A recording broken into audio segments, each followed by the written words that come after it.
నమస్తే, welcome to Chitragupt. మనందరికీ తెలిసిందే బంగ్లాదేశ్లో హిందూస్ పైన ఎంత ఘోరంగా అటాక్స్ అవుతున్నాయి. అండ్ బతుకుండంగానే చెట్టు కట్టేసి మరి ఈ మధ్య కాల్ చేసింది కూడా మనం చూసినాం. గతంలో అయితే స్టూడెంట్స్ అంతా ఒక రోడ్డు పైకి వచ్చేసి హిందూస్ని దొరికినట్టు పట్టుకొని చంపేయడము, కొట్టి తరిమేయడము, ఇండియా బార్డర్స్ దగ్గరికి వెళ్ళిపోంటారు, మీరు మీరు ఉండొద్దు బంగ్లాదేశ్లో అని చెప్పేసి వాళ్ళ దొరికిన ఆడాళ్ళని రేపులు చేయడము, మగవారిని నెత్తిలు పగలొట్టేసి కాళ్ళు రగ్గొట్టేసి వాళ్ళ ఇల్లులను తగలబెట్టేసి ఎంత రచ్చ చేసినో అంతా చూస్తూనే ఉన్నాం. అయితే ఇప్పుడు సడన్గా టాపిక్ ఎందుకు తీసుకొచ్చినాము అని అంటే, నెక్స్ట్ మంత్ ఫిబ్రవరిలో బంగ్లాదేశ్లో ఎలక్షన్స్ ఉన్నాయి. ఈ ఎలక్షన్స్ టైంలో ఒక ట్విస్ట్ ఏమైపోయిందంటే, హిందూస్ అంతా ఇక్కడ మెజారిటీ హిందూస్, కానీ అక్కడ హిందూస్ అంతా మైనారిటీస్ కదా. హిందూస్ మైనారిటీస్, క్రిస్టియన్స్ కానీ వేరే వాళ్ళు కూడా మైనారిటీస్ కింద ఉన్నారు. సో అక్కడ ఏమైపోయిందంటే, ఈ మైనారిటీస్ హిందూ ఎవరైతే ఉన్నారో వీళ్ళంతా ఫామ్ అయ్యి ఒక పార్టీని ఎస్టాబ్లిష్ చేసుకున్నారు. వాళ్ళు టు ప్రొటెక్ట్ దెమ్సెల్ఫ్. హిందూస్ని వీళ్ళ నుంచి కాపాడుకోవడానికి పొలిటికల్ పవర్ ఉంటేనే జరుగుతుంది అని వాళ్ళు నమ్మి వాళ్ళ కోసం ఒక పార్టీని పెట్టిండ్రు. బిఎంజేపీ, బంగ్లాదేశ్ మైనారిటీ జనతా పార్టీ అని చెప్పేసి వాళ్ళు బిఎంజేపీ అని పెట్టుకున్నారు. ఇది వింటే ఎట్లా అంటే సిమిలర్ టు బీజేపీ లెక్క ఉంటుంది.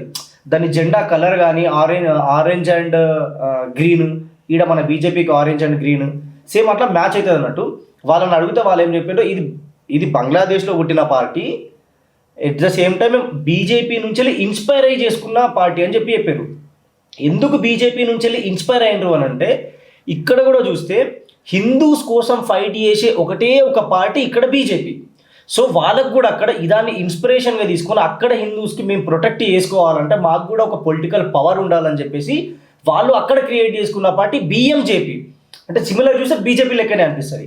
సో వీళ్ళు పార్టీని ఎస్టాబ్లిష్ చేసుకున్నారు, అంతా ఓకే. మరి వీళ్ళు గెలుస్తారా? వీళ్ళు గెలిచి బంగ్లాదేశ్ రాజకీయాల్ని మారుస్తారా అంటే, ఒక పొలిటికల్ వేవ్ అయితే క్రియేట్ చేయగలుగుతారు. ఎట్లా అనంటే, కంప్లీట్గా హిందూస్ ఉన్న ప్లేసెస్లల్లో 91 సీట్స్ వీళ్ళు పోటీ చేస్తుండంట. ఆ 91 సీట్స్లల్లో పక్కా హిందూస్ అనుకొని కొట్టిన 40 to 45 సీట్స్ అయితే వీళ్ళు తెచ్చుకుంటారు. అంటే వీళ్ళు 45 సీట్స్ కనుక వీళ్ళు గెలిస్తే 91 నుంచి, ఇన్ కేస్ 91కి 91 హిందూస్ వీళ్ళు అనుకొని గెలిస్తే అక్కడ ఏ పార్టీ అధికారంలోకి రావాలి అనేది ఈ బిఎంజేపీ పార్టీ డిసైడ్ చేయగలుగుతుంది. ఈ పార్టీ ఎవరికైతే సపోర్ట్ చేస్తుందో ఆ పార్టీ అక్కడ గవర్నమెంట్ని ఫామ్ చేస్తుంది. సో ఇట్లా స్కెచ్ చేసి ఆ రకంగా అయినా కానీ హిందూస్కి సేఫ్టీ అనేది వస్తుంది కదా అని చెప్పి ఈ పార్టీని ఎస్టాబ్లిష్ చేసిండ్రు.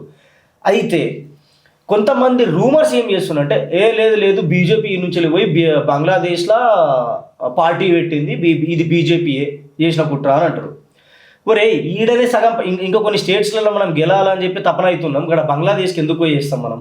కొంచెం మన కామెంట్స్ ఉండాలా. సరే, మీరు అనుకున్నట్టే ఇన్ కేస్ బీజేపీ వాళ్ళకి ఫండింగ్ వేసి ఆ పార్టీని ఏపిస్తుంది అంటే మంచిదే. ఎందుకంటే హిందూస్ కోసం పుట్టిన పార్టీ హిందూస్కి ఫైట్ చేస్తా అన్నప్పుడు పెట్టని మంచిదే కదా. ఎవడెవడో వచ్చి బంగ్లాదేశ్లో పాకిస్తాన్ వచ్చి కుసుడు తినిపోతున్న పైసల్ని ఇదే పైసలు అలాగ పెడితే తప్పే లేదు మరి. అట్లాంటప్పుడు ఇట్లా మాట్లాడితే అయితే సరే, వాళ్ళ బిఎంజేపీ పార్టీ సైడ్కి వచ్చేస్తే, ఇప్పుడు వాళ్ళు ఈ పార్టీ పెట్టి గవర్నమెంట్ ఫామ్ చేయాలి, మెయిన్గా ఒక పార్టీని ఓడిపోయాలనుకుంటున్నారు. అదే ఎన్సిపి, నేషనల్ సిటిజన్స్ పార్టీ. ఈ పార్టీ వల్లనే ఈ పార్టీ అంటే క్రియేట్ అవ్వాల్సి వచ్చింది. ఎందుకంటే గతంలో రోడ్ల మీదకి వచ్చి షేక్ హసీనాని పంపించేసిన తర్వాత ఈ పార్టీ వాళ్ళే హిందూస్ని ఈడ్చిడ్చి కొట్టుకుంటా బతుకుండగానే కాల్ చేసుడు, వాళ్ళ ఇళ్ళని కాల్ చేసుడు, లేడీస్ని రేపులు చేసుడు, మగవారిని హింసించుడు, అట్లా చేసిన అంతా ఈ పార్టీకి సంబంధించిన మెజారిటీ పీపుల్ అన్నట్టు. సో ఈ పార్టీ గనక అధికారంలోకి మళ్ళీ వస్తే బంగ్లాదేశ్లో హిందూస్ బతకలేరు అని ఫుల్ క్లారిటీ వచ్చేసింది అందరికీ. దాన్ని అడ్డుకోవడం కోసమే ఈ పార్టీకి స్టార్ట్ చేసింది అనమాట. సో మళ్ళా ఆ ఎన్సిపి ఒకవేళ గెలవాలి అని అనుకున్న వాళ్ళు ఇప్పుడున్న యూనోస్ కూడా వచ్చి అక్కడ నిలబడ్డది దేని సపోర్ట్ వల్ల అంటే, జమాతీ ఈ ఇస్లామీ ఆర్గనైజేషన్, అదొక పార్టీ అక్కడ. ఇది షేక్ హసీనా ఉన్నప్పుడు ఈ పార్టీని బ్యాన్ చేసి ఆ లీడర్స్ని లోపలేసింది. ఈ యూనోస్ గార్డు రాగానే ఆ పార్టీకి పర్మిషన్స్ ఇచ్చి మళ్ళీ లోపల ఉన్న బయటకు తీసుకొచ్చిండు. అది తీసుకురావడం వల్లనే హిందూస్ పైన ఇంత హింస జరుగుతుంది ఆడ.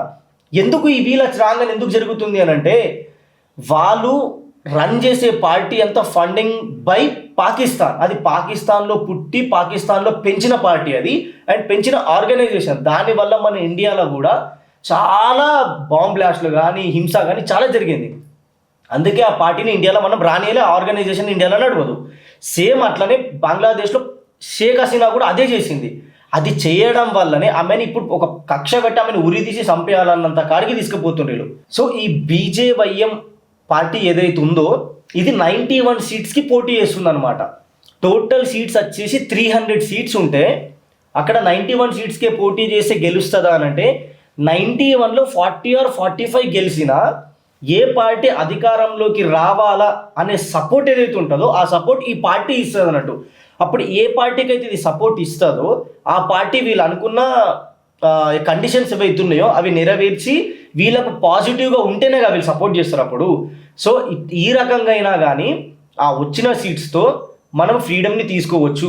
మనకు అనుకూలంగా ఉండి మనల్ని సేఫ్గా ఉంచి మనం సెక్యూర్గా ఉండే గవర్నమెంట్ని మనం ఫామ్ చేసుకోవాలి అన్న ఉద్దేశంతో ఈ BMJP పార్టీ అనేది ఫామ్ చేసినారు. 91 సీట్స్కి పోటీ చేసి అక్కడ ఉన్న టోటల్ 300 సీట్స్ కదా, 91కి 91 కూడా వీళ్ళు గెలవాలి.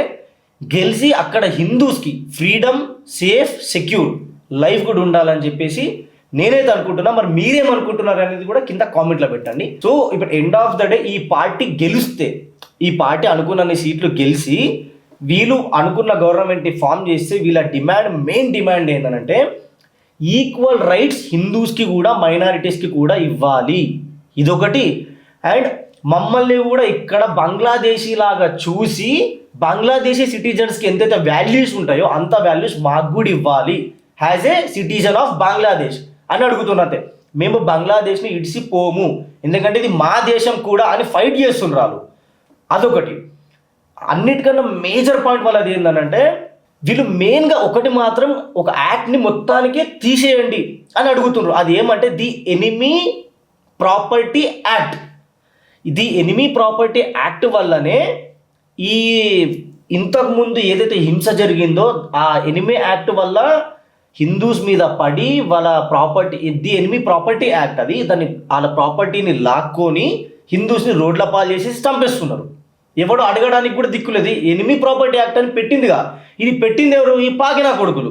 వీళ్ళు ఎట్లా పెట్టిన రైట్? ఇంతకుముందు బంగ్లాదేశ్ పాకిస్తాన్దే కదా, దానికి బంగ్లాదేశ్కి ఫ్రీడమ్ ఇప్పించిందే ఇండియా. మన ఆర్మీ పోయి ఫైట్ చేస్తేనే వాళ్ళకి ఫ్రీడమ్ వచ్చింది, ఇండిపెండెంట్ అయిన రాదు అప్పుడు. సో అప్పుడు ఉన్న పాకిస్తాన్ యాక్ట్ పెట్టింది, ఆ యాక్ట్ పట్టుకొని ఇప్పుడున్న హిందూస్ పైన ఇంత దుర్మార్గ పనులు చేస్తున్నారు. సో ఇది జరగకుండా ఉండాలా, ఇట్లా మా హిందూస్ కూడా బంగ్లాదేశీస్ అని గుర్తించాలా. ఇవన్నీ జరగాలంటే మాకు ఒక పొలిటికల్ పవర్ కావాలా, ఈ పవర్ కావాలంటే మనకు ఒక పార్టీ కావాలా. సో హిందూస్ కోసమే నిలబడే, హిందూస్ కోసం ఫైట్ చేసే పార్టీ కావాలా. కాబట్టి వాళ్ళు ఆ పార్టీని స్టార్ట్ ఎస్టాబ్లిష్ చేసుకున్నారు అనమాట. సో ఇది ఈ BMJP పార్టీ వెనకాల ఉన్న స్టోరీ. దీన్ని ఇన్స్పైర్డ్ బై బీజేపీయే కానీ బీజేపీ పెట్టిన పార్టీ అయితే కాదు. సో ఇదన్నమాట కథ. ఈ పార్టీ గెలిచి అక్కడ హిందూస్ కూడా సేఫ్గా ఉండాలా అండ్ వాళ్ళు అనుకున్న రైట్స్ని వాళ్ళు సాధించాలని మనస్ఫూర్తిగా కోరుకుందాం. ఎందుకంటే వాళ్ళు ఎంతైతే నరకం చూసిందో దాంట్లో 1% కూడా మనం ఇక్కడ ఎప్పుడు చూడలేదు. వాళ్ళకి ఇప్పటి నుంచి అయినా ఫ్రీడమ్ వచ్చి వాళ్ళు సేఫ్గా ఉండాలని చెప్పేసి మనం కూడా ప్రే చేద్దాం. Thank you. జై హింద్, జై భారత్.